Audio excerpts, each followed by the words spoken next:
Are you looking for the best discount on Samsung Ultrabook Series 9 products? Amazon often offers 50% or more reductions on selected items, but doesn't promote them due to the lower profit margins. What if I told you that you could easily find these hidden gems or bargains? Would you be interested? Introducing the Amazon Discount Finder. It's really easy to use. First, select your country, US, UK, or Canada. Select electronics as main category and accessories and supplies as subcategory. Discount 50 to 100% and sort by relevance. Finally, enter Samsung Ultrabook Series 9 as keywords and click on Search. Or you can just click on the Quick Discount Finder button without using the form. You will be directed to this page. Electronics 50% off or more. Amazon Discount Finder has searched the entire Amazon's database and found these hidden bargains that may save you lots of dollars. So, if you want to find the best bargains on Samsung Ultrabook Series 9 products, just click on the link below.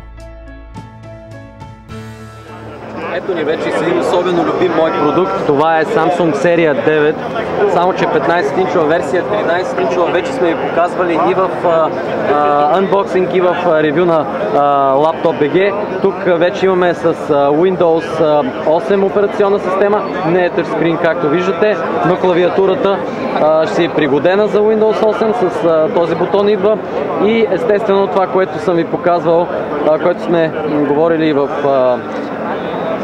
Laptop.bg, всъщност има известен лаг в момента, но не знаем докъде ще спре това, май го засилих повече отколкото трябва. В случая съм склонен да обвинявам Microsoft, а не Samsung. Ами това са много леки, много тънки, много здрави отдръбуци, като са 15-инчови, има и 13-инчови модели, в България още не се предлагат, но да се надяваме, че скоро ще ги има. Можете, разбира се, да научите повече за тях на NewsLaptop.bg, където сме публикували ревю на такъв тестов модел. Алуминиев корпус, много здрав и естествено много лек. Тук нещо изпука, може би го щупих, но да кажем, че по-скоро не съм.